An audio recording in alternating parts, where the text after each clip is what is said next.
It is now time for the third session. I'd like to welcome the Director of Administration, the Commissioner for the ICAC, the PS for the CE's office, the Secretary General of the Electoral Commission, and also the Ombudsman for attending this session. Since this has to do with the estimates of expenditure of the Electoral Commission, I have to declare that I am a member of the Electoral Commission. It is now time for members to raise questions. Members who intend to speak, please press the button.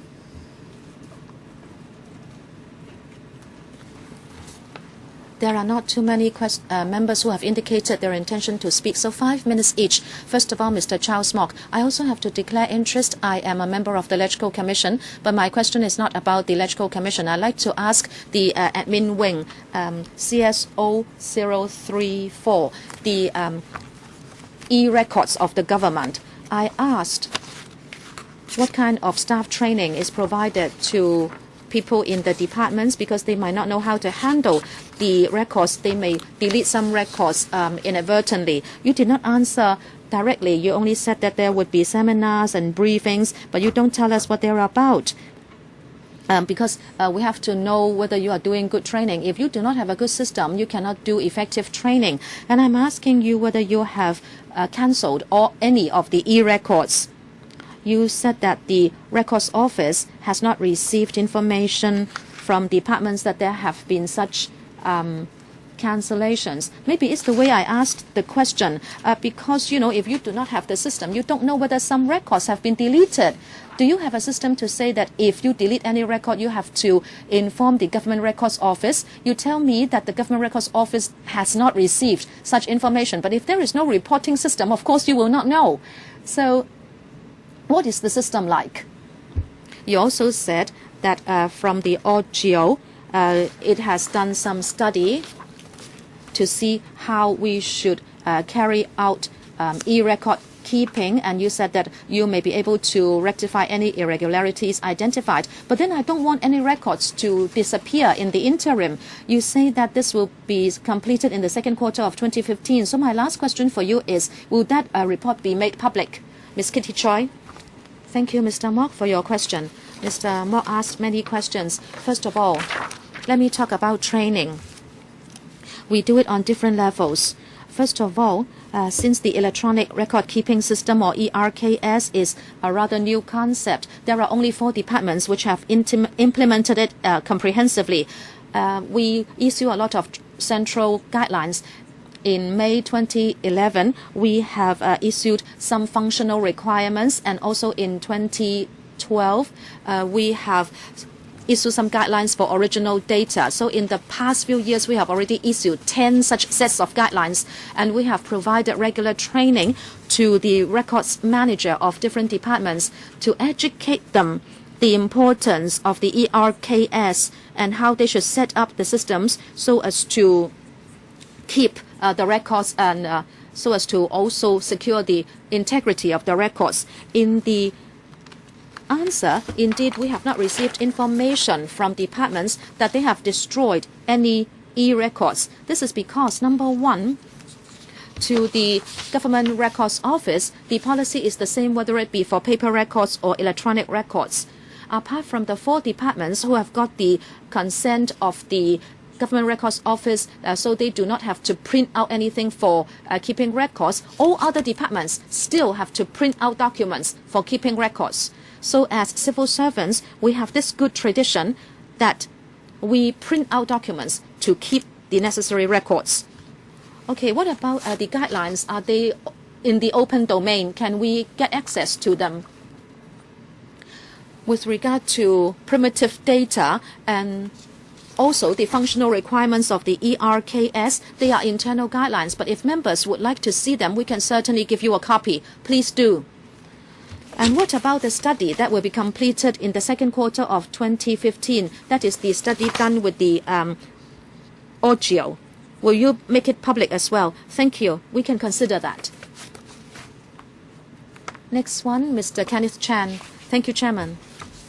My follow-up question is about the CE's office 025. The question was asked by Mr. Dennis Kwok. and he was asking about the period between 1st January 2014 and 28th February 2015, and the overseas officials received by the CE and their ranks. Well, the answer is by no means near the question. You said that there were many organizations, many people who were received. They were from overseas and also the mainland, etc. You did not give us any information about where these people came from and at what ranks they were. So is it that you do not have the information, or you do not want to answer the question? Thank you for the question. We don't have the information because, well, actually, we have given you the facts in the answer. It is indeed that during the year, the CE, because of his position, will receive many people from the mainland and overseas. And they also conduct different activities. Sometimes, because also for this question, and sometimes when we have the information, we can give it to you. Say, for example, if you are talking about entertainment expenses, since it involves expenses, we have that information. And if you ask for that information, we'll certainly give you all the figures. But then in this question, you ask us what kind of officials were received and their titles. We don't have that kind of categorized information. Therefore, we could not give it to you when we gave you the answer. Well, I think members, the media, and the public would be perplexed by that answer. If you ask members who we saw and what we talked about in those meetings, we would be able to give you all the information. We would keep agendas of those meetings. If you ask me, well, unless I have something to hide, or else it would not be difficult to divulge the information. You said that if it has nothing to do with expenses, if we are not asking you how many cups of tea, how many biscuits were consumed, then you would not be able to give us an answer. I think you are lying. I think you are involving in political double talk, because the question is clear: who you saw and their post titles. You can always give us the statistics, and we are not asking you for the last 10 years or last 12 years. We were just talking about the past 13 months. Last year, I remember I had similar exchange with you, and I asked about the executive councillor's attendance rate. You were trying to duck the issue. You said that you did not have the information. You said that you were afraid there would be some misunderstanding, but then when we pursued it, you gave us the figures. So it's very easy for you to answer this question. We were asking you about the mainland officials received by the CE in the last 13 months and their post titles. Do you have the information, or are you saying you don't want to give it? Ms. Lau, the short answer is we don't have the information. If you want such information, well, if you talk about whether the CE has his diaries, now of course, yes, we will have to dig up the diaries for the entire year and then categorize the information. But we could not give you the information for the sake of answering this question. So if you ask me for a short answer, yes or no, I would say that in answering this question, I would say no. So Chairman, she is really saying she has the information, but she's not giving it to us because this question may be sensitive, so she doesn't want to tell us and who were received in the last 13 years. So the CE should have his diary, and if you could come up with a more systematic answer for our follow-up, it should be possible.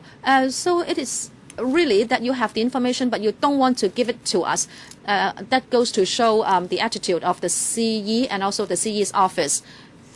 And then CEO 035, you have a senior special assistant. We pay almost $3 million every year for him. And he is particularly responsible for doing mainland liaison for the CE and to give him advice. And that is how the CE should liaise with mainland officers and do studies. So if you don't want to do this, you should ask this senior special assistant. Ms. Lau, sorry, I have nothing to supplement. since I have no information to supplement. Ms. Sitho, I'd like to follow up on Mr. Kenneth Chan's question. If the Legislative Council as a whole receives visitors, Mr. Chairman, you always attend those exchanges. We do that in the conference room, and the Secretariat will have all the information, whoever the members are, because we are 70 in number, including the LegCo president. We will have all the information about those meetings. Ms. Lau was saying that he saw many people, but then it's not the same as saying you don't have the information. I don't think you should say you have no information, because the CE has his secretary, he has his assistant, and they have to remind him he will be receiving tomorrow.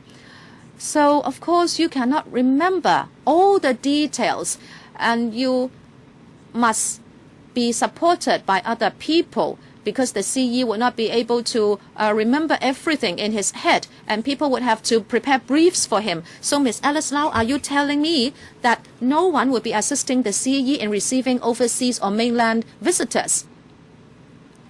You can at least say, yes, there is a lot of information, it's so voluminous, it is difficult to print it out. So you cannot say no. Ms. Alice Lau, as I answered Mr. Chan, I said that of course the CE has his diaries, but when you ask this question, you will understand that the CE's diary cannot be made public in its own form. If we have to extract the information to answer this question, and if we have to do it for the entire year, well, it is not that it is not absolutely possible, but with limited time, we do not have that kind of information in a presentable form. So when I answered the question, I was saying that we could not just get the information for you like that. The administration wing and other departments would tell us that they have two kinds of records, one administrative record, the other one business record. Every high-ranking official, whether he conducts overseas duty visits or when he receives visitors from overseas, there must be a record kept. What we are asking for is, we are not asking for your handwritten notes because there may be short forms used, etc. But you must have some records. Are you telling us you don't have any records? If you do have the records, why is it that you cannot dig out the information, Ms. Lau? Chairman, the CEO certainly keeps records of every public business transacted. If there are meetings held, there would be a record kept. If we check the record, it will be there. If it is a meeting or an exchange that has been held, it will be categorized as business record. But coming back to what I said, you will understand that if you talk about the CE and a list of people whom he has met, well, that information could have been concentrated in the diaries. If we are to check the business records of an entire year, and dig out the information and then write a paper to let you know what visitors the CE received. Okay, don't waste my time, Ms. Lau. You say you cannot show us the business records. We ask you to dig out the information. You say the information is not found in one place. In other words, you don't want to give an account to the Legislative Council. I want to reprimand that attitude. It is not that she doesn't have the information. She is unwilling to give it. Ms. Lau, any response?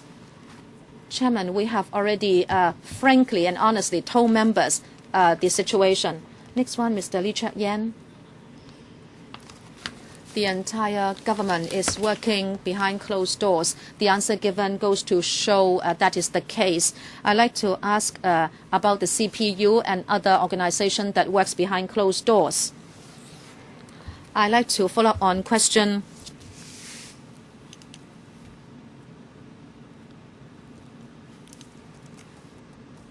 CSO018. It asks how much money has been spent on the full-time consultants, and in 14-15 the revised estimate is $13.86 million, a jump of 40%. First of all, why an increase of 40%? Ms. Yip. Thank you, Mr. Chairman. Sorry, Mr. Lee, can you refer to the reply serial number? Is it CSO 018? It was asked by Mr. Fan, right? No, by Mr. Fong Kin Ki, Frederick Fong. CSO 018. We have the remuneration for the members. Sorry, if I may find out my file. Yes, please give her time to take out the information.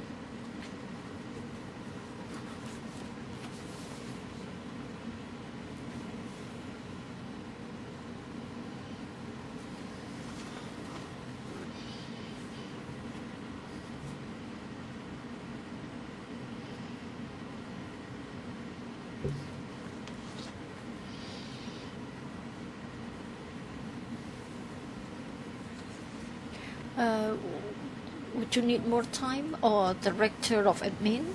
Yes, I'll try to help out. The main reason is that for the head of the CPU, he had a midterm gratuity, and that's why for the year 2014 to 15 there is an increase in the expenditure. How come that there is a midterm gratuity? Usually when you have a 2-year contract, upon completion of the contract, you're entitled to a gratuity. Are you saying that he's not having a 4-year contract? I think it's a 4 to 5 years time as far as the contractual time is concerned, and midway there is a gratuity. Well, it is really odd. Usually it doesn't happen. Usually don't have something like this.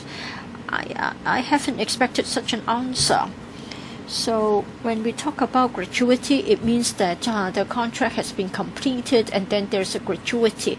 Never have I heard about the concept of a midterm gratuity, unless you're talking about a year-end bonus or year-end gratuity, but then it won't be a midterm gratuity. Mr. Chairman, Ms. Choi, Ms. Nip would like to supplement. I have identified the information for the year 2014 to 15 when compared with 2013-14. For the head of the CPU and other members of the CPU, there is a change in the amount, and Ms. Choi has given the main reason. The head of the CPU has got a 5-year contract, and there is a midterm gratuity. And for the remaining 3 members, they have had a 2-year contract. Upon completion of the 2-year contracts, they have also got a gratuity, and that involves a few $1 million, and that explains the difference. Thank you. In other words, for the CPU, there are 2 systems. For the head, he has got a midterm gratuity. For the other members, they have a gratuity upon completion of the 2-year contract. How come that it is so special? Does it mean that there was an expectation that C.Y. Leung might have to step down, and so at least he could get a midterm gratuity, as Mr. Ray Chen has suggested? This is because the head of the CPU has got a very long duration concerning the contract. It is a 5-year contract. So usually for the head of the CPU, when the contract is 5 years, then there is a midterm gratuity. Thank you. Mr. Poon Siu Ping.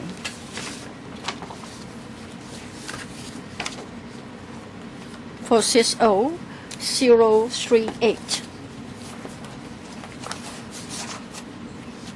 For the hotline 1823, I would like to know about the case concerning the non-civil service staff.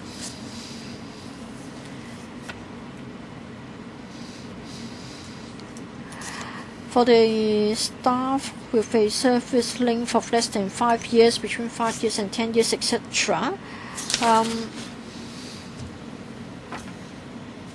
We have got 39 of them, having been there for more than 10 years. Well, I want to know what positions they take up.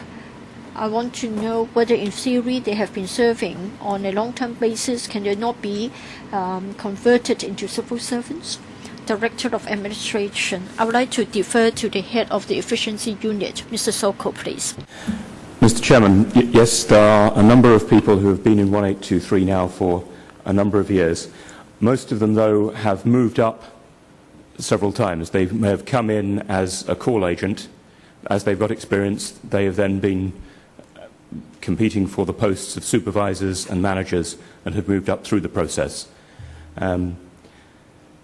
We have, over the last several years, been looking at the longer-term organisation and management of 1823 to see whether there is opportunity at the more senior levels to come to a more stable arrangement. But so far, given the very large uncertainties in the volume of business and the nature of the long-term business, and we're finding that we're moving significantly towards non-voice contacts and greater demands on us to provide analytical tools. So constantly we're finding changes in the nature of the business we're doing. And so far we have not yet come to any confident position about the permanent nature of the organisation and therefore what permanent structure there could be around the management. But we have, for the people who have been having a longer term work with us, we've been changing the terms of the contract to reflect their experience and value to the organisation, to make sure that they are not being trapped in a position where they are at a disadvantage compared with permanent staff. The terms of service that they're given reflect the quality of the work that they're doing. Mr. Poon, any follow-up? Well, I'm even more worried. Does it mean that there will be changes in the future? The post will even be gone or scrapped? For the year 2015-16, there is a forecast there will be more people serving for a longer time. So in other words, does it mean that they will only be staying there for an even longer time? So I want to know more accurately. For those who have clocked up 10 years, they are already very experienced. So I think they should become full-time civil servants. Will they become full-time civil servants? Director of Mr. Soko. Mr. Soko, please. Mr. Chairman, as I have explained, the people who have now been with us for a long time have not been in the same posts for that time. They have been moving up through the organisation. We still see the 1823 as an organisation that is experimenting and developing a process of service. And we're not in position to say that, yes, over the longer term, it would be an organisation that we can give permanent contracts to people or convert them from a contract basis to a permanent basis. We continue to keep that under close review, and if we can establish a basis for a more permanent core of management of the organisation, then we might move to a basis. But so far, we have not yet reached that point. Mr. Sin Chung Kai, Mr. Chairman, CEO 035, in the reply, there is a figure concerning the remuneration, $3.05 million, and that's for the senior special assistant. I can see that that's about giving advice to the CE on mainland-related issues, liaising with the Central People's Government and provide support in the organization of CE's visits to the mainland, researching on matters, etc. Now, for the year 2015-16, it will be $2.03 million. But then for the year 2014-15, it is $3.05 million, including end-of-contract gratuities. How come that the end-of-contract gratuity is almost 50% of his yearly income? What is his annual remuneration? And then further down, special assistant, $1.2 million for 2015-2016. $1.2 million, including end of contract gratuities. It seems that the end of contract gratuity isn't the same. I'm referring to the senior personal assistant to the CE. Well, the ranks are different, and therefore the salary is different. Moreover, it is because for such staff members, specially engaged, usually they have a longer term contract. Therefore, the percentage is higher as far as the end of contract gratuity is concerned. Do you have the breakdown? I don't know how you arrive at the figure of 3.05 million. Now, I think we are talking about the same rank, right? How come that a person getting $2.03 million per year will get almost $1 million by way of an end of contract gratuity? Ms. Lau. Thank you, Mr. Chairman. For the post referred to by Mr. Sin, well, in fact, the situation is that it is a 2.5-year contract. For the end of contract gratuity, according to the terms and conditions, it is 25% of the total pay for the 2.5 years. So you can arrive at that figure. A quarter of the total pay. I want to know whether senior special assistants and senior personal assistants are entitled to such an excessively high level of end of contract gratuities. I think usually it is 15%, 25%. Won't you say that it is exceptionally high? Ms. Lau. As I have said, for this particular colleague, indeed, it is a unusually long contract. So when he was first engaged on such a term, at that time, one way to deal with it was to offer 25% gratuity. Later on, for such special appointment terms, the percentage has been adjusted downwards. For this colleague, he's still adhering to the original percentage. We did consult the Policy Bureau and we got the permission. I want to know whether he has already retired for this particular officer. I want to know whether we haven't got anybody else who has got 25% of the pay as the gratuity. Ms. Lau, I can't tell whether there isn't another case within the establishment, but my understanding is that it is quite likely that we still have others who have got a relatively higher percentage, being the end of contract gratuity. How many? I can only say that this person was recruited in 1997. Emily Lam, a question for the Commissioner for the ICAC. Probably he heard our questions directed at the SFJ, and then on last Wednesday there was a question asked by Mr. James Tan concerning the case of Mr. Barry Zhang. You're responsible for the investigation of quite a number of cases. Mr. Donald Zhang, Mr. Timothy Tong, Mr. Barry Zhang. There are quite a number of them. You are still undertaking the investigation, while our integrity index is coming down all the time. So it is indeed a big problem, Commissioner. For you and your department and your colleagues, if you don't act swiftly, if you don't prove that you are efficient, then we are afraid that it seems that you are just dragging your feet. And now we have got Ms. Maria Tam being the chair of the Operations Review Committee. I don't know whether she is still the deputy chair of the DAB, and she's also a member of the NPC. I don't think that in the past we have got somebody who's a politically such a political heavyweight to be a chair of the ORC, because from time to time you have to report to the committee. So I want to know how much in terms of resources do you need for us to help you to salvage the reputation of Hong Kong?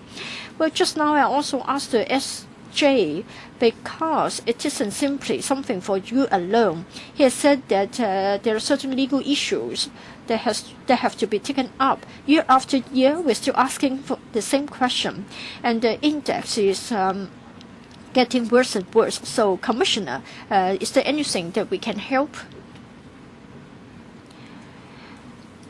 Commissioner, indeed, there are certain cases that will require relatively more time. In particular, in recent years, we have got cases for which we need to go overseas to gather the evidence. And also, if it involves the flow of funds,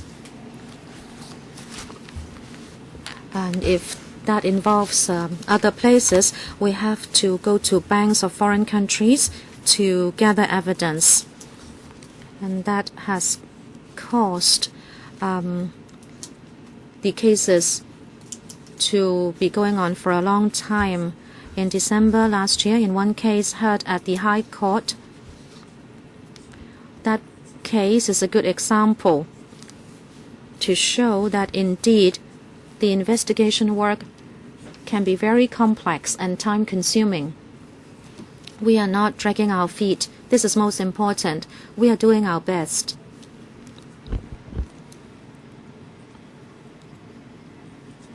As for the Corruption Perception Index, since it is about perception, therefore, it can be influenced by media reports or analyses. Chairman, I'd like to ask the Commissioner, if you appoint an NPC delegate, a high-ranking official of a party, a political party, and if you appoint her to be the chairman of the ORC, don't you think it is very unsettling for Hong Kong people and also other people in other places? Commissioner, talking about Ms. Tam, my understanding is that she has already resigned from the political party. You mean she's still with the NPC and she doesn't have to resign from the NPC? What I said is she has resigned from the local political party. Don't you think that has an impact on the perception? Commissioner, perception is important. Don't you think this is a problem? You can make a fair statement here at the Legislative Council. Chairman, as the chairman of the ORC, she is responsible for calling an average of 8 meetings every year. At every meeting, the operations department will report the progress of cases being investigated into, and the ORC will have to give consent before a case can be wrapped up. The chairman is just the same as other members. She is just there to chair the meeting. There is no question of her asking for delaying cases or standing in the way of any investigation, as the member said. Mr. Raymond Chan, thank you, Chairman.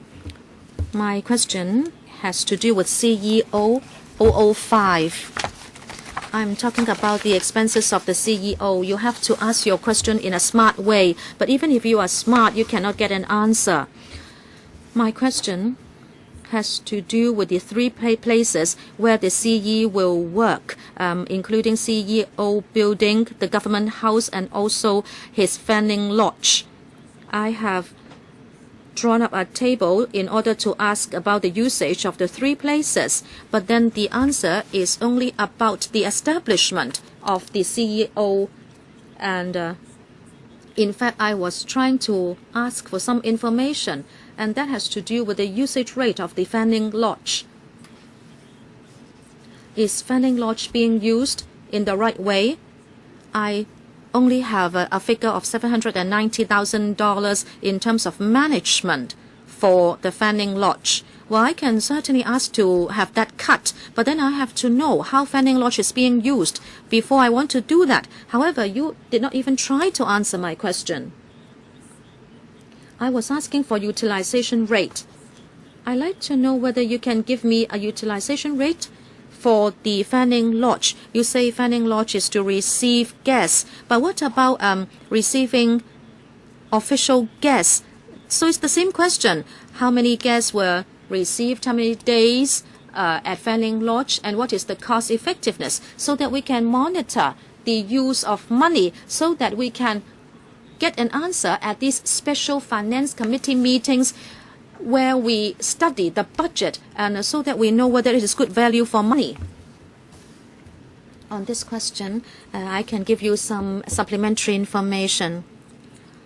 Mr. Chen, if you really want to focus on the utilization rate of the Fanning Lodge in the past year and also how it was used for receiving official guests. In fact, when we answered Mr. Albert Chan, and that is in CEO 017, we have given the answer. In the past year, from April 2014 to February 2015, at the Fanning Lodge, there was one official function at the lodge. Why is it that we did not say so in question number 5? It is because the question asked for other information, and he also asked about the CEO building and also the government house. So he was asking for different information.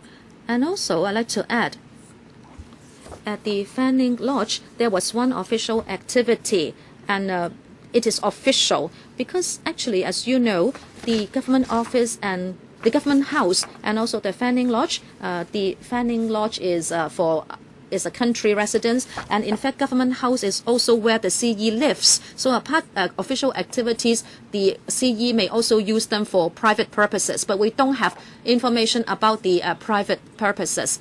Well, if there is only one official activity, I would question whether you need to keep the Fanning Lodge. And if you talk about private activities, you can't even tell me the number of activities, say if the CE has held any parties there. So how can we evaluate whether we should keep Fanning Lodge? And I also asked about government house and the CEO building and the establishment there. You only told me about the number of posts at the government house, but I can't even know how many cooks are there. Is it that I have to ask my question in many different ways and ask it in more specific manner before you can give me the information? Through you, Chairman, can I ask Mr. Chen this question? With regard to the household staff, what does he want to find out? Well, I was citing as an example. I was talking about the staff cost. I expect you to tell me how many chauffeurs are there, whether there are cooks and how many are there, etc. Can you not give me the information? Mr. Chairman, if we are talking about the government house and the Fanning Lodge and also the household staff, we have 21 people in the establishment. But then, talking about different ranks, whether people are at rank 1 or rank 3, there may be different people. You mean they will go from government house to Fanning Lodge and they would switch between the two places? Is that right? Since you cannot give me separate figures, can you give me the number of domestic staff after the meeting? Well, indeed, it is true, as what Mr. Chen said. If there is a big activity at Fanning Lodge, we will deploy people from government house to go to Fanning. Therefore, in terms of functions and staff duties, these people are going to work at two different places. Mr. Albert Ho, the Commissioner of the ICAC will know that the people of Hong Kong have high expectations on the ICAC.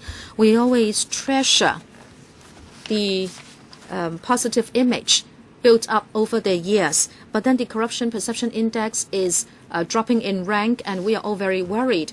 We hope that the ICAC can step up its work. We talked about major sensitive cases involving important political figures. Of course, the entire society is watching closely. But then there are other cases which have to do with people's livelihood. And I'm talking about combating corruption as well as corruption prevention. And one of the things in mind is bid rigging. Bid rigging has affected a lot of common people.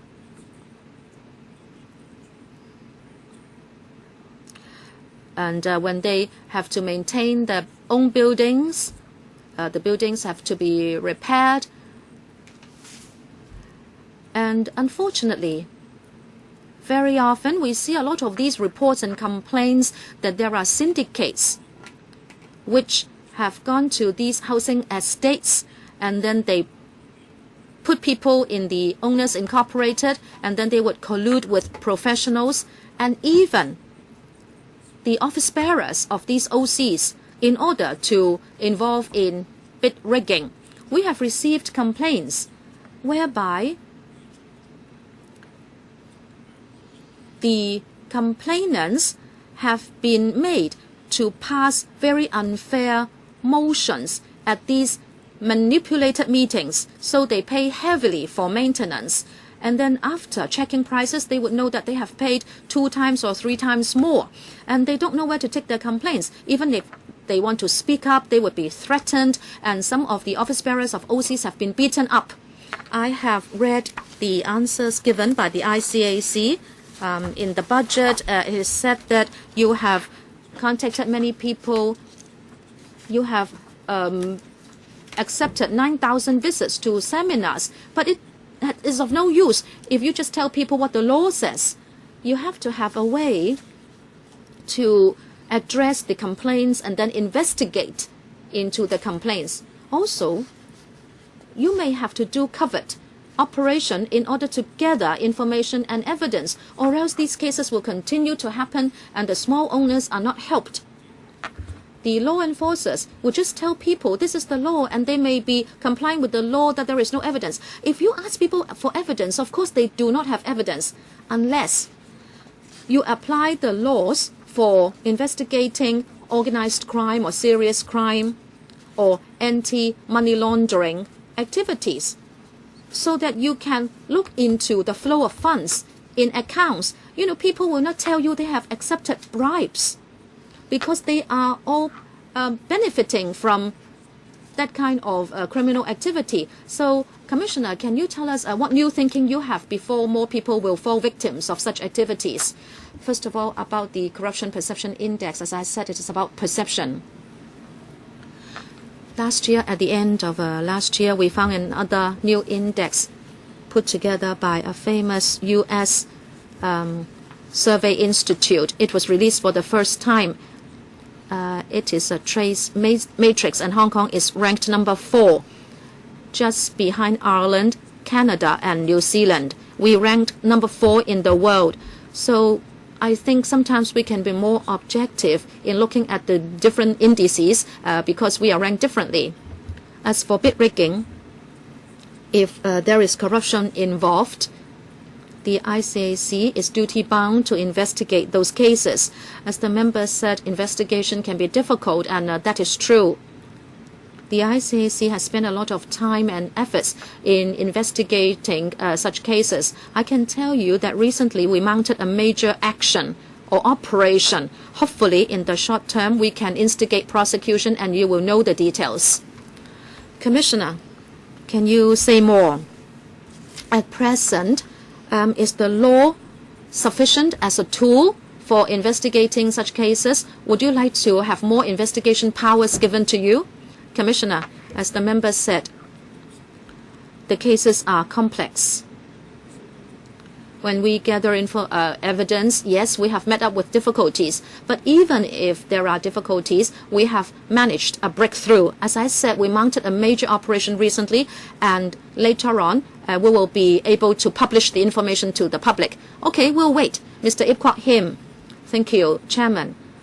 After listening to Ms. Emily Lau's question, I was quite alarmed. She talked about an NPC delegate. Well, also that she is a member of the Basic Law Committee. She seems to be saying that such a person should not take up any work with the ICAC. What is more shocking is that Ms. Emily Lau, you are the chairman of the Democratic Party. When members of political party take part in anti-corruption activities, it seems you are questioning that. I really can't understand why you do so. Ms. Maria Tam has resigned from the vice chairmanship of DAB 6 years ago. I hope to inform Ms. Lau about this. But whether or not she is a member of a political party, I don't understand why she cannot take part in anti-corruption work and do work for the ICAC. Now, coming back to my question, I'd like to follow up with question ICAC 014. Well, I have read the reply from the ICAC in particular. For part 1, it is said that for the number of corruption reports received, it is said that the number is more or less the same, and it is said that the situation in various sectors continue to remain stable. Just now you referred to the corruption perceptions index. As we know that in the past, our former Chief Secretary was found to have been corrupt, and he has already been convicted and sentenced to jail. Now, if I may follow up on this question, that is reply 005 ICAC. For part B of the question, for the accountable officials, I know that you are also holding talks for them. In the year 2015, you have also got an online course program for the officials under the political appointment system. Please elaborate and please tell us whether it is effective, Commissioner. We have been assessing the overall picture all the time. We don't just rely on the index, and in fact every year we have got the survey findings from an independent consultant, and it is scientific, and in fact it tells us about the perception of the community as a whole. And of course,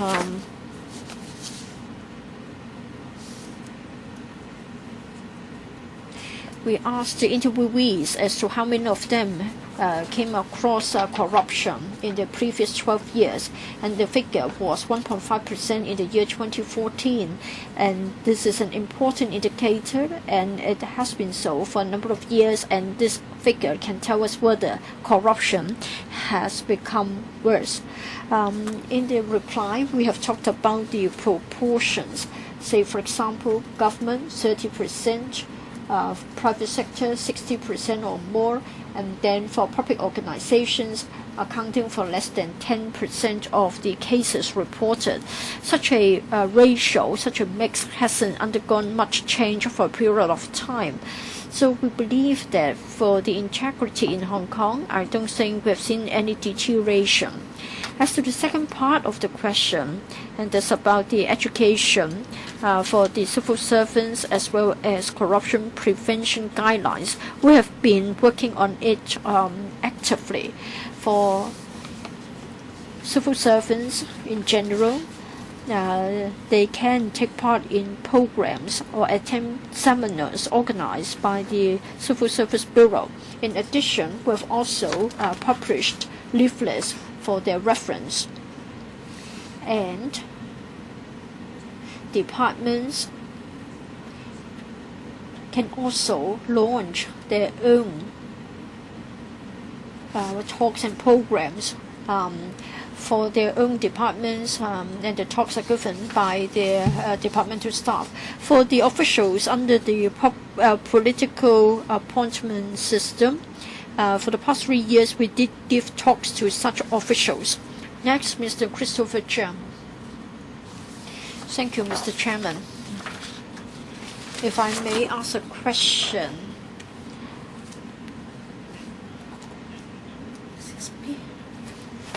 CSO 015 mention is made about the CS office. It is said that in the coming year, we need to spend $30 million more for the coming year for the hire of services and professional fees. I want to know on what areas will the extra money be spent, and I want to know whether it has got anything to do with promoting the political reform. Thank you, Mr. Chairman. Thank you, Mr. Cheung, for his question. For the item, hire of services and professional fees, yes, we need an 1.4% more, $33 million more. This is because the efficiency unit and the CPU in relation to this program are expected to incur an additional amount of provision. Well, mainly speaking, the EU efficiency unit need $3.05 million more for consultancy service. For the rest, $4.16 million. And then they need to set up a center, and then they need the office accommodation in a commercial center.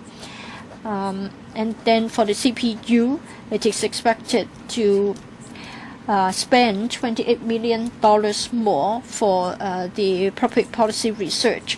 And then for the public policy research fund, it involves $19.67 million. I still have time, so can I ask one more question? Certainly.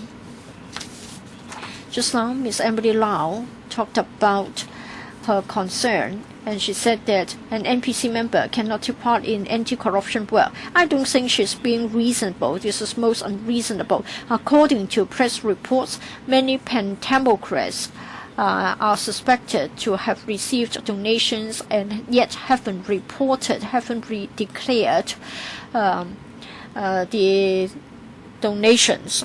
Is it because they're vocal and they have special backgrounds, and so the investigation has been stalled? I hope that the ICAC will make sure that justice will be done.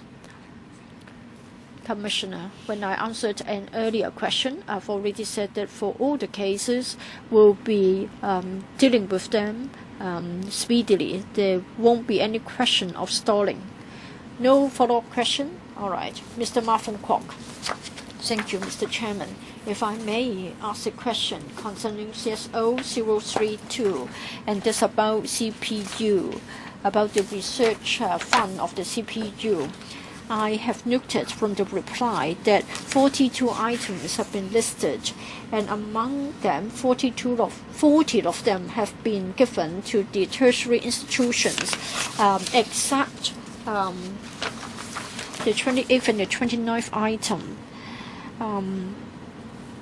So my question is, I think I have asked this question, and I would like to see more research to be carried out by the tertiary institutions. Now, this is indeed the case. I want to know whether the government has ever assessed or evaluated the cost effectiveness of getting the tertiary institutions to carry out the research.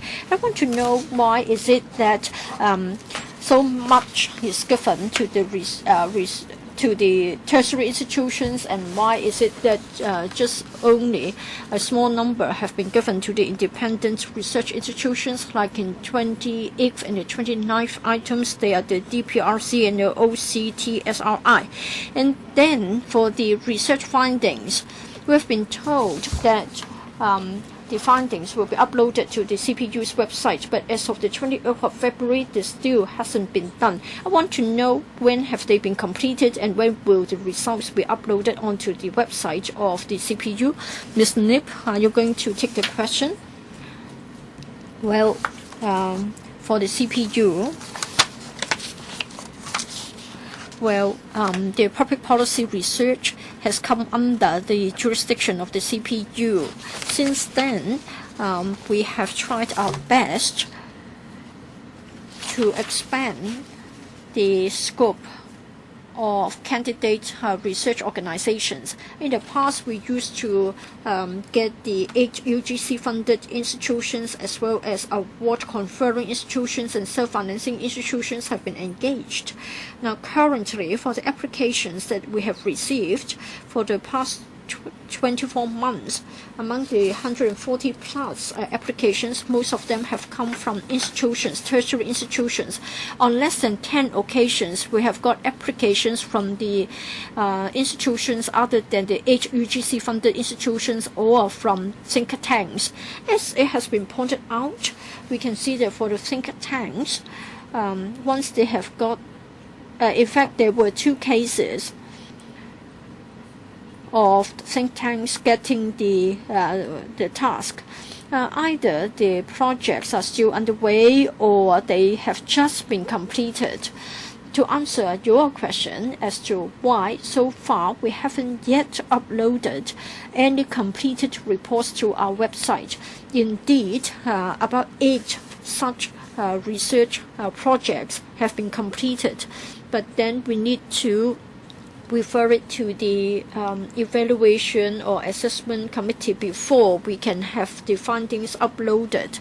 Our policy, our principle is that the findings, the report, the data will certainly be made public for public reference and to allow a public debate to take place as to whether we have ever evaluated the cost effectiveness or the performance. That is whether the tertiary institutions have performed better. I'm afraid at this stage we haven't yet got the information to carry out such an assessment, but I'm sure in future we'll be doing this. If I may follow up, 140 plus in 2 years' time. But what about the earlier projects? I would expect that they have been completed. And what are you going to do about them? Have you ever evaluated the earlier projects? Ms. Nip, as I have said, we have got about 8 research projects that have been completed and reports have been received. We have already referred them to the assessment panel for some early assessment work. They haven't completed, and therefore we are not yet ready to publish the reports. But once the work has been completed, we will certainly upload the content of the report as well as making the data public. Please tell us why there have been so few private organizations applying for the task, as there were only 2 of them. I think there were 6 applications and 2 were approved. I expect that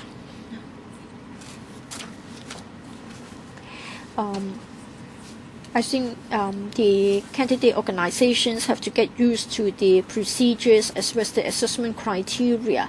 Maybe in future we can publicize more so that there will be more candidate organizations taking part. Mr. Leung Kwok Hong, CEO 034, and that's about the CE's office.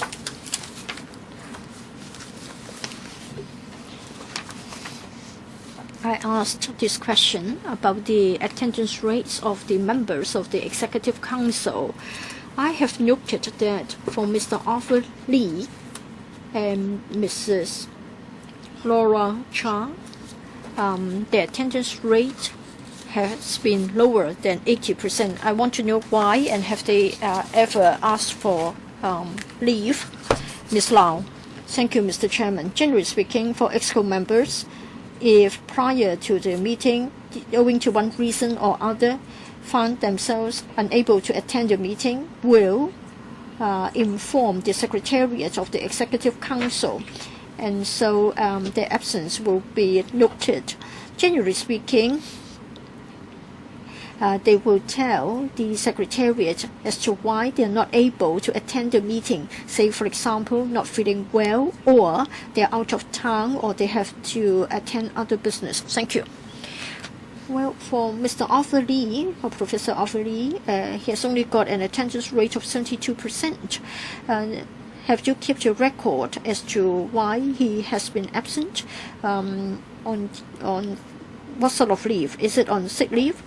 But I understand that he's a medical doctor. Thank you. Even for medical doctors, they may fall sick. I don't have the concrete information with me to tell you why. Well, I would put it this way. Well, they do have an honorarium. First of all, please tell us how much do they get. Ms. Lau.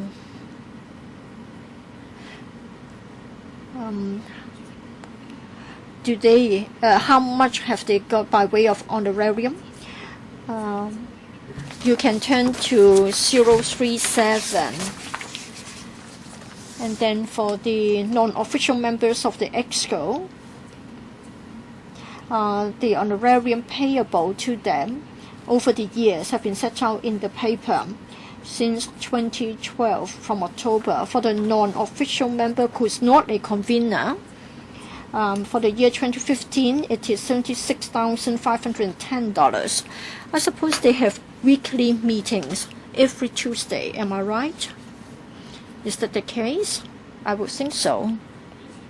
So every time when there is a meeting, the honorarium per meeting will be as much as $20,000.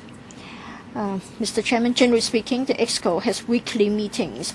So you can see that we have told you how many meetings have been called.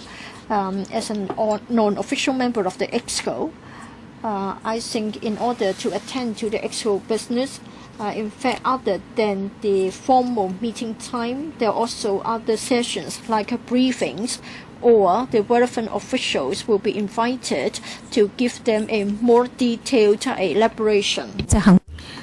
Actually, in order to make sure that the EXCO functions smoothly, there may be small group discussion as well. But then the details have to do with the EXCO operation, and I cannot divulge too much of this confidential information. Okay, to be fair, you say they do a lot of things before the meeting, but then they don't go to the meetings themselves. So the work goes down the drain. You say they have a lot to do. They don't go only to 2-hour meetings. However, they don't come to 20% of the meetings. Does it mean that there is a waste of public money? They have also wasted the time the other people spend before meetings to brief them. Is that right? You say they do a lot of things before the meetings. Fine, it's all right. The more you tell me, the better. But then they have been briefed, they have had discussions, and then they don't go to meetings to advise the CE. The CE is there to listen to their advice before he makes a decision, right?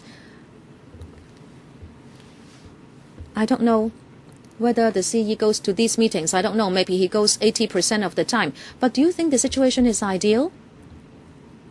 Do you think they have done anything right or wrong? Do you think the situation is ideal? If you were the CEO of a company, what would you think? In other words, there is a project manager who has visited the entire world in order to do something, but he doesn't attend the board meeting. Ms. Lau, would you like to respond? Chairman, I can only say that we have given you the attendance rate of all the members of the EXCO. Whether they are high or low, it depends on your individual judgment. But I have to emphasize that the honorarium has been approved by the Finance Committee. It is adjusted every year. Okay, 5 more members would like to speak in the second round. We have some time still. Let me see. 4 minutes, okay? Dr. Kenneth Chan. Thank you, Chairman. First, I'd like to respond to what was said in the first round. With regard to what Ms. Alice Lau said, the PS of CEO, she said that she did not have the time to do the statistics, so she could not give more information about question 025, and that is how many mainland visitors the CE received in the last 13 months, and also their post titles. Okay, fine. The CE emphasizes liaison with the mainland, so I'm now going to ask a written supplementary. I will give you the time to dig up all the figures, list them for our benefit, so that through the FC, the public can monitor what the CE is doing by way of liaison with the mainland, so we can know whether he has done a good job. And Ms. Lau doesn't have to argue with me on this point because I don't want time wasted. Now I'd like to ask about the CPU. It is in CSO 003. We are very concerned about our young people and the difficulties they are facing. Actually, the CPU has spent $1.8 million on such studies. I am interested to find out when the survey results will be made known, and also the Legislative Council is monitoring the youth policy of the government. You have lifelong planning, you say, and you send them to the mainland for exchange, and you set up sister schools. I think that is all that we have heard. And then officials and the CE have said in public and also in private that they criticize and reprimand young people, especially those who have taken part in the umbrella movement. The CPU is using resources. I'm not talking about Xiu Xinpo. I don't want to talk about him because he actually has interim gratuity in the middle of his contract. He is getting so much benefit. Okay, the CPU is doing all these studies, and of course they are commissioned to the tertiary institutions, but they give you the report. Do you think the study reports are really helping the government to formulate better policies for our youth? Is it that you have already got a fixed idea? It's just that you are also doing these studies? Because in that case, you'll be wasting the energy and efforts of the academics. Ms. Olivia Nip. First, I'd like to refer to the 3 studies in the reply. The member asked when they will be made public. The first one, study on social attitudes of the youth population in Hong Kong, a follow-up study. It has been completed and the results have been uploaded to the web. The second and the third, study on Hong Kong's youth's perceptions of the mainland, and also the study on civic values and engagement of post-90s in Hong Kong. They are being conducted. The second one will be concluded in January 2016, and the third one will be concluded this November. To answer Dr. Chen's question, you said that we have done so many studies and how they have affected our policy formulation, if any. Indeed, the CPU conducts studies, and we adopt a multi-angle approach and a forward-looking approach. We apply the same approach to youth studies. We will refer the studies to the relevant bureaus as reference for policy formulation. We certainly understand that when bureaus make policies, they will have to consider other matters, including resources and the views of other stakeholders. Therefore, the studies that we do may not have an immediate impact on policy formulation, but then they are helpful in promoting discussion on public policies. Thank you very much for that honest answer, but I can put it in one word.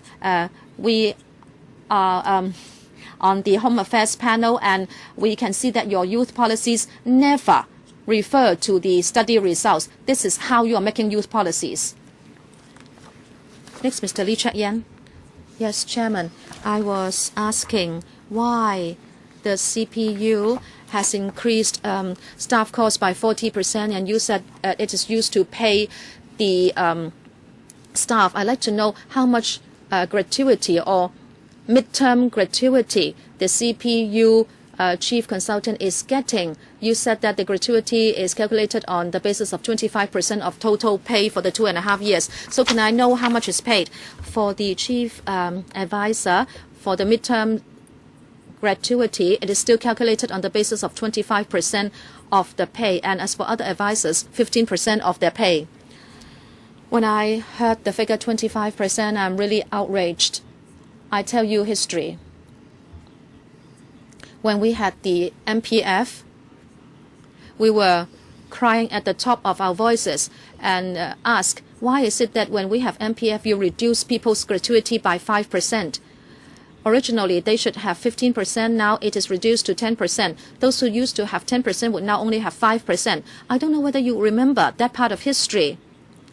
How did you treat the NCSCs or other contract staff working in government? They had their gratuities reduced by you. I find it very strange. You were very quick in reducing other people's gratuities, but for some people, you give them 25%. I can't understand it. Just now it was said that he was engaged in 1997. We were talking about the special senior assistant. Yes, I know. Gratuities used to be at a higher percentage, even though they were not at 25%. Why is it that at that time the senior special assistant did not have his gratuity reduced by 5%? And still today, the head of the CPU, he has his gratuity calculated at 25%. So you are only giving all the benefits to your own people. I'd like to know how many people still have a 25% gratuity.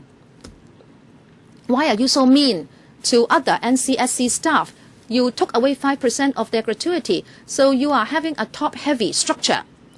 And what is more ridiculous is that you work behind closed doors, you only benefit your own people, the CPU is benefiting itself, and then there is another unit where there is transfer of benefits. About $700,000 is spent every year to the One Country, Two Systems Research Institute to do media research. I clicked onto that link, and it is just used to listen to radio programs and read newspapers and commentaries, etc. And it just lists out the commentaries. So what I want to know is, every year you spend $700,000 to do that. What does the Information Services Department do in government? How do you differ from the ISD? The ISD has to track public sentiments. There are 1,000 people working at ISD, and the CPU also contracts out such work. So are you transferring benefit to the One Country, Two Systems Research Institute? Why do you want to engage them just to read newspapers? Ms. Nip. First, I'd like to answer the question on the study on public sentiments. Of course, the ISD makes newspaper cuttings every day to track public sentiments. But then with regard to our study, it focuses on observing the news and commentaries on radio, television, and in newspapers, so that there will be detailed analysis done on topical issues from time to time. This is different from the work of the ISD. The ISD doesn't have the resources to do such social and political discussions. So we have to contract out the work. Mr. KK Fong, first round, 5 minutes. I'd like to follow up on CSO 018. This is about CPU expenditure and also the studies done. I remember at the council here, I asked a question, because earlier on the CE always said that more than half of people are agreeable to pocketing it first with regard to the constitutional reform package. But then I was told that the studies could not be made public because they are only for internal reference. Now, if it is really for internal reference, then you should not quote it in public. Sometimes he could not hold back himself, and then he quoted the results. And then when I asked for more detailed information, he says he could not divulge it. So if you are using public money to do these surveys, and since CE is quoting the results from time to time, why don't you just release the detailed results of such studies? Ms. Nip. Thank you, Chairman.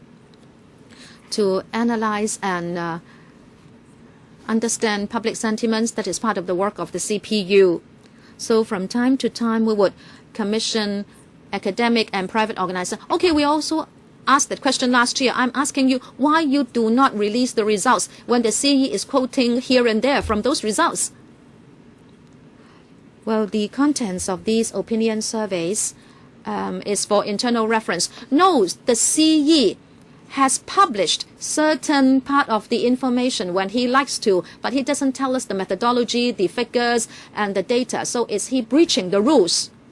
If he has breached the rules, does it mean that if he is the CE, he is okay even if he has breached the rules? And then if he is already quoting from the results, remember, these studies are done with public money. Shouldn't you release all the contents? Ms. Nip, as I was saying, we would like to track the public sentiments and also the public's views on certain issues. Those are really for internal reference. Therefore, as a general rule, the CPU doesn't release the information. Are you saying the CE has breached the rules? He has said that according to surveys, more than half of the people like to pocket the constitutional package first. Chairman, I can only reply on behalf of the CPU. 2 weeks ago, I asked a written question. And I was told that, sorry, the survey results could not be released. But then the CE has said that the results have told him that over half of the people would like to pocket it first. In other words, I have asked the right question. My second question is about CEO 019. And I was asking about the Fanning Lodge and how it was used. And you told me that in 2010, 2011, etc., the Fanning Lodge has been used how many times? 11 times. In other words, over 2.5 years, just 11 times. Does it mean that it is an empty castle? Why don't you open it up for the use of the public? And why don't you allow the land to be used for housing? 11 times in 2.5 years time. We answered a similar question. We have given the number of official activities that took place here. But for the government house or the Fanning Lodge, other than being a place to carry out official activities, there are also a place for the CE and his family for his personal use. So I don't have anything else to add. So would you come to the assessment that it has been too rarely used? Ms. Lau, we haven't got information to tell us about the number of times that the CE and his family has used the premises personally, and it involves privacy. So I just want to say that just from this figure, you can't really have the full picture about the usage of the two premises. CSO 006. For the CSB 006, that's about non-civil service staff members. I think there are 12,000 of them, but you are not enabling them to be converted into civil servants. There are just a few hundred of them, just 2 to 3% of them every year. I think you're shortchanging them because the NCSC staff members are doing the same job and yet they don't have the same pay and they don't have the same benefits. Director, is it CSO 00 something? CSB 006. CSB? Should I ask the question today? I'm not responsible for CSB. Mr. Sin Chung Kai, for the second time, so 4 minutes.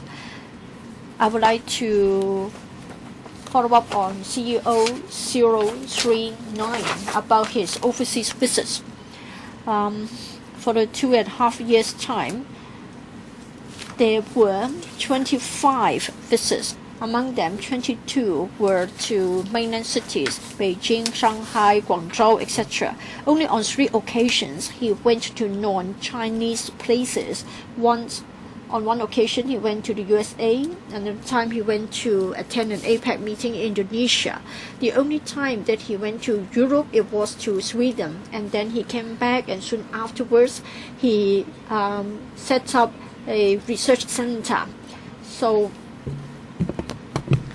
I want to know about the Swedish trip. Did he take the initiative to visit Sweden, or he went there upon invitation? So please tell us who took the initiative. I've got another question, but I'll ask that in a moment. Ms. Lang. Thank you, Mr. Chairman. Thank you, Mr. Sin, for his question. Generally speaking, for the CE to carry out duty visits overseas, today he has left Hong Kong to attend the Bar Forum, and then he may also be going to attend APEC meetings. They are the sort of scheduled meetings. Usually there is a particular theme for his visits. And then we'll also consider the information prepared and advice given by our economic and trade officers, and then we'll try to choose the places as the destinations of his visits within his limited time. Just now, Mr. Sim referred to his visit to Sweden and his visit to Belgium. Again, a number of elements were put together. Our ETOs made suggestions concerning his itinerary, and once we have decided on the destination, then there may be suggestions so as to meet with political leaders or business leaders, and that would then form the entire itinerary. Still, you haven't given me an answer. Who took the initiative? So it's simple. We are invited, or we are being passive. For that particular one, I don't think I can recall a specific invitation. Like in the case of APEC, of course, there is an invitation, and the same is true for our forum. As to the activities incorporated, then it will be an integration. Sometimes we take the initiative to ask for certain places to be visited, or we meet with certain people, and sometimes after we're finalized on a particular trip or on a schedule, then some local officials or local leaders may want to invite the CE to visit them. So finally, it will be an integrated program. So my conclusion is that he took the initiative to go there. Now, ICAC, in the year 2015, in 2014, your establishment was 1,432, and then for the coming year, there will be an increase of 45 officers, going up to 1,477. For the year 2016, it is a decrease, 8 fewer officers, down to 1,469 only. I want to know whether it is because officers are retiring, or is it because Hong Kong will become cleaner, and so you can afford to cut the number of officers involved. So why are you confident that you can live with fewer officers in 2016? Commissioner, in reply number 007, I think I've already given an answer. The main reason being that 10 posts are sort of time limited. In the year 2016, they have to be abolished, and then we are creating 2 posts, and therefore the net result is a decrease of 8 posts. Emily Lau, Director of Audit. I don't want him to be disappointed by not being asked any question. AUD 003, it is said that citizens over the past few years have put forward requests to carry out audit. So I think the police, the audit, and the ICAC are the most feared of. Now, it is said that on a yearly basis, 700 requests have been received. But I think you don't take on too many of the complaints. It seems that the public have a lot of trust in you, but if you have to look into all of them, it seems that you need to increase the manpower. Can you cope? And then in part B to the question, you have set down a number of conditions or the criteria, one of them being that the CE may direct you to carry out an audit. I want to know for the past year, on how many occasions has the CE exercised this power? Director of Audit. Thank you, Chair. Thank you, Ms. Lau. For the past few years, we carried out an analysis annually. That is, in relation to the complaints received every year, we try to analyze the information, and we try to find out which departments are involved. Say, for example, a single person may lodge a number of complaints. So it doesn't mean that we have got 700 to 800 complainants. Generally speaking, the complaints are about the operation of departments. After we've analyzed the complaints, we would then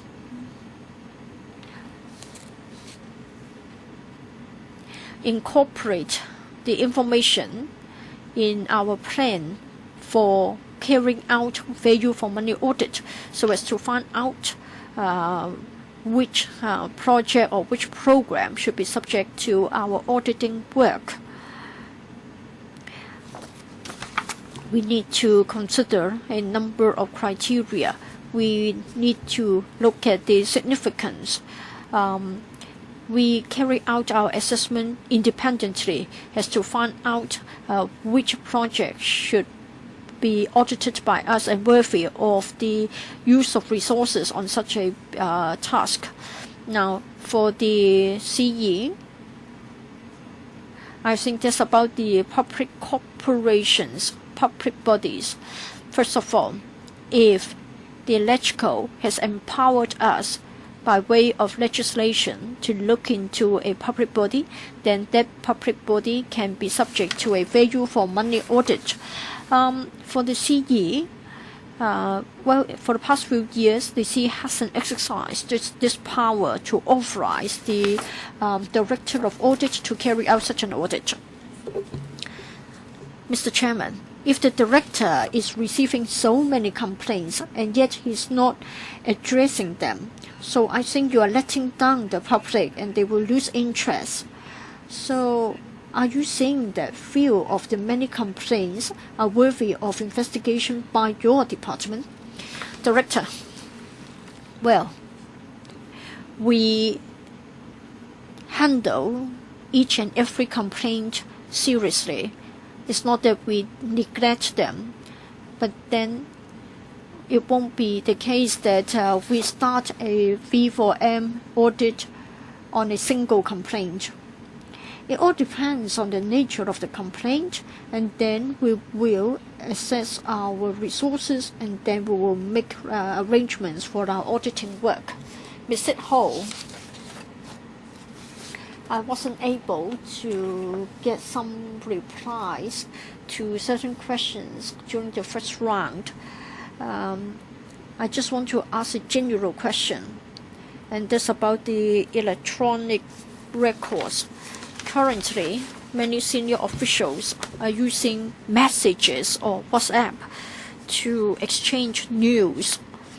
I think it is bad because even after they have finished work in office, while they're having dinner, senior officials still have to make use of the electronic means to carry out their business, to do their work. But then it will become a problem for the electronic record-keeping system.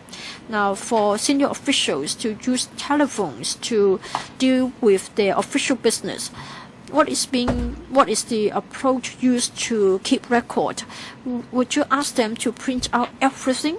And when the senior officials retire, are you going to retrieve their computers and telephones? I don't think they're expected to use their personal devices to conduct official business. So is there a requirement to ask them to use their official phones and official computers to conduct their business, and should they have been issued by the government?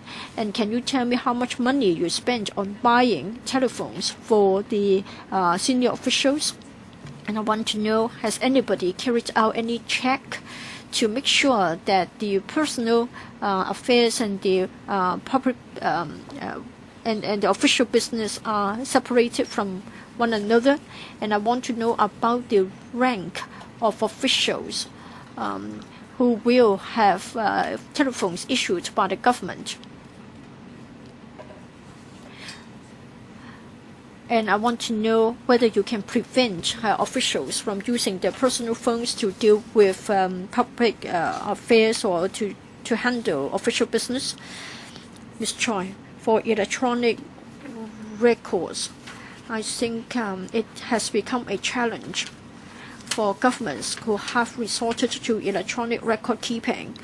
When an official leaves the service, the official telephone and computers have to be returned to the government. Whether we're talking about telephone conversation or other mobile communications, we have already issued a circular. That is, we need to set up a reasonable number of records. Now, if we have got official communication in writing with others, when we have important verbal pledges or discretionary decisions, all of them should be printed out and kept in record. For telephone communications, we have to distinguish between different kinds of communications. Sometimes we may just walk to the next door office to have a word with our colleagues. We really have to judge whether it is an important decision, an important policy decision that has to be recorded. Yes, it is indeed difficult if you don't have a guideline. Even the relevant officials can't tell what to do. So do you have any guidelines? Yes, we do. For official business, say for example, if somebody is involved in policy making, and if an official has to exercise certain public powers, then records have to be kept. Leung Kwok Hong, I will continue the line of questioning of Ms. Sit Ho. When we investigate into Lehman Brothers incident, when the officials came, I asked them for email exchanges. Sometimes I got it, sometimes I didn't, because it was up to them to give it to us. Well, mobile phones is another matter. If he uses a computer at the office, he should not do anything personal when he uses a government computer. That should be the case, right? Chairman, I can answer this question. In principle, yes, but I think on a daily basis, we work for over 10 hours, and we sometimes may use our private email account to make appointments with civil servants or other people to have lunch together. So there may be some emails which are not strictly official. Okay, I heard you. Can you not reform it? Can you not have a private computer and a government computer so that all government computer business can be stored on iCloud? People can make copies at iCloud.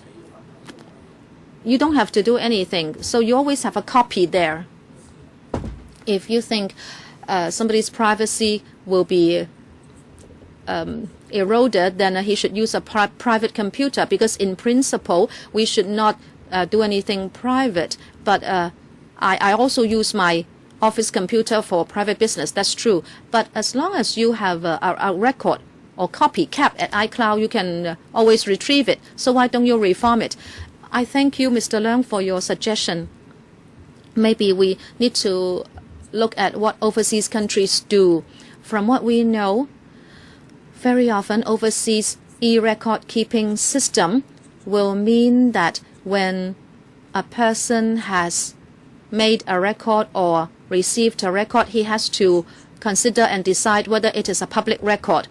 No, you have misunderstood me. I'm only talking about public records. If it is something private, then he should buy his own computer. We won't object him using a private computer. But if it is something public, if it is something official, if he uses an official computer, then it must be official business and it must be copied, because there will always be a copy that can be retrieved.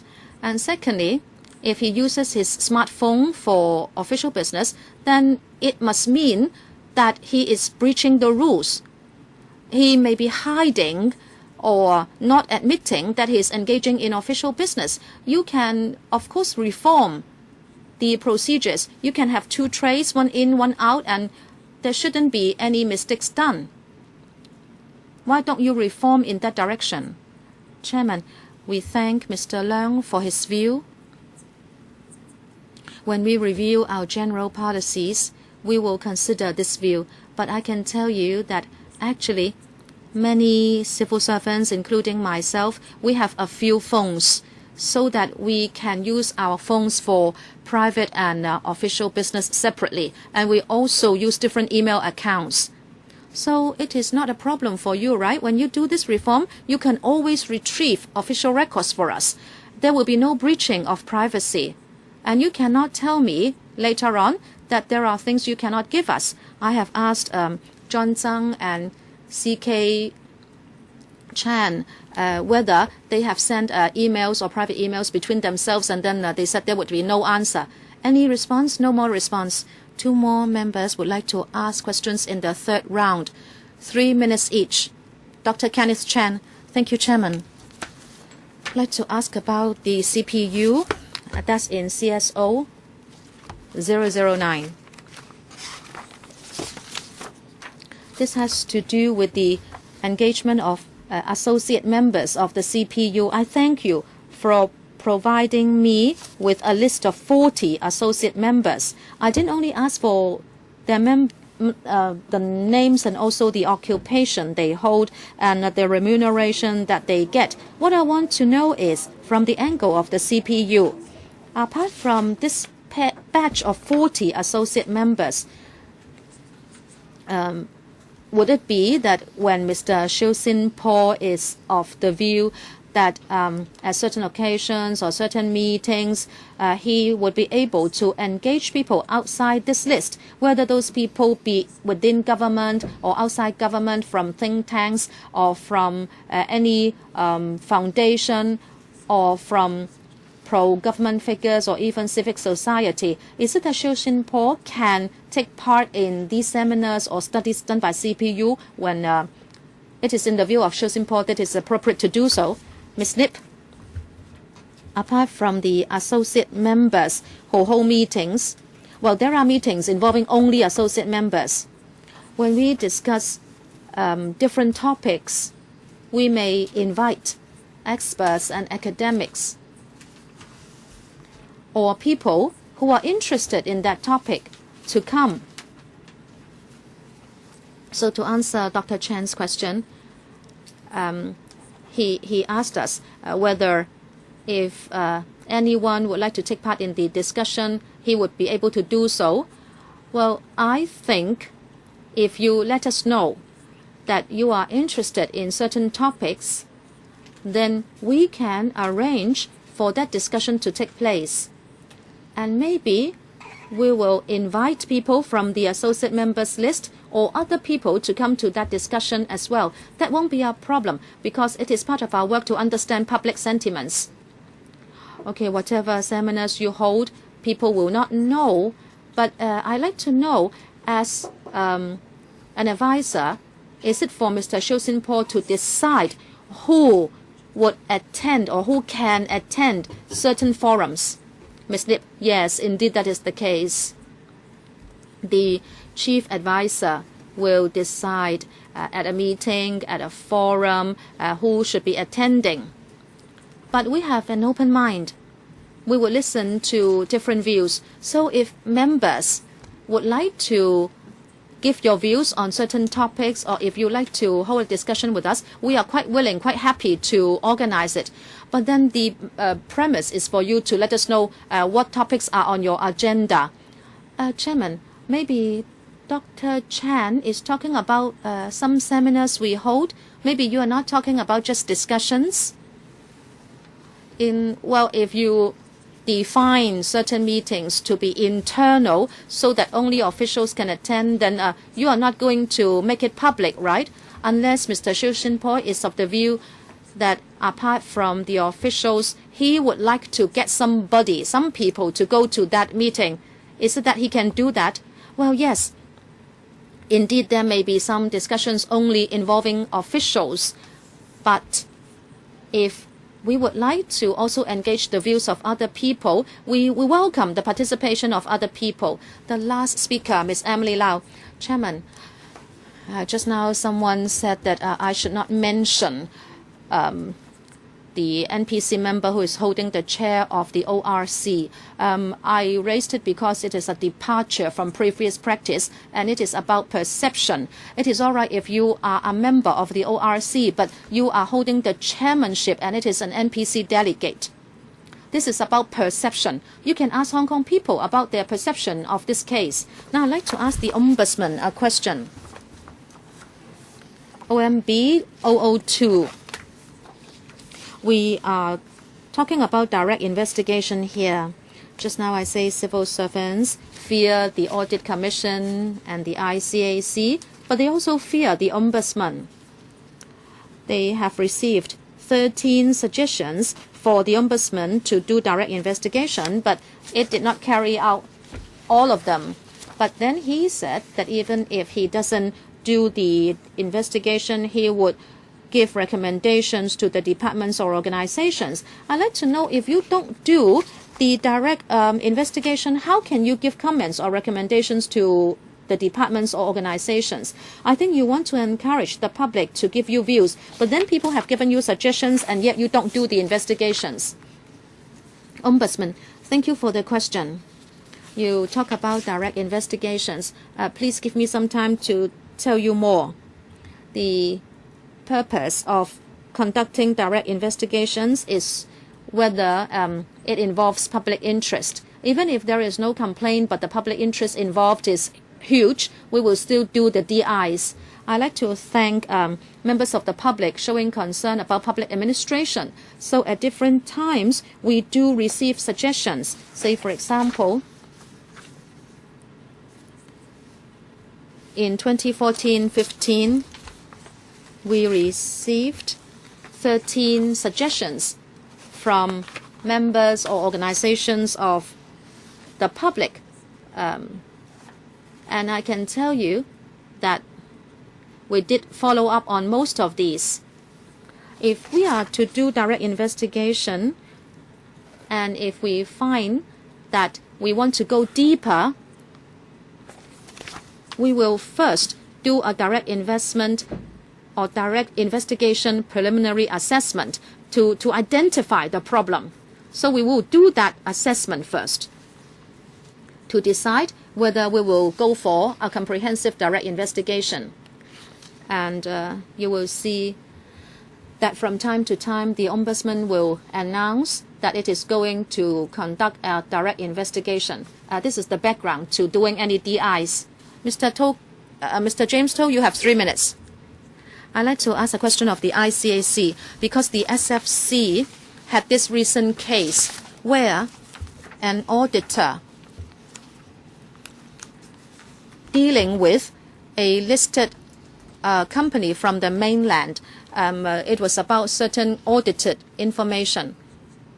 But the audit firm refused to submit the original draft to the SFC. Well, there was a court case, and the issue was about listed companies which considered certain material as state secret. Can that be used as a reason for not abiding by Hong Kong laws? In that case, the SFC won the case, and the audit firm had to submit original drafts of auditing papers. Now, but this is not an isolated case in my view. So my question for the ICAC is, since there are more mainland companies coming to Hong Kong and there may be corruption investigation involving such cases, have you come across such cases? And I was talking about the China High Precision Automation Group Limited. Mr. Ricky Yao, I would not comment on individual cases, but in general, if it is a corruption investigation, we can make use of the powers under the Prevention of Bribery Ordinance, requiring witnesses to submit information. But of course, it depends whether the witness has that information at hand. If he has the information, but without reasonable excuse, he refuses to submit the information, then it is possible that he may be breaching Section 14D of the POBO. But it depends on the merits of each case. Well, exactly. That's my question. Have you come across such witnesses or companies which cite state secrets as the excuse of not submitting information to you, and whether you have accepted it as a reason and let that case be? Mr. Yao. I cannot answer the question just depending on my memory, but as far as I know, there shouldn't have been such cases. Could you give me a written reply? Yes, we can go back and check our records. Okay, thank you very much for coming to the meeting. I'd like to remind you that the special meeting on Monday will start at 9 a.m. Thank you very much.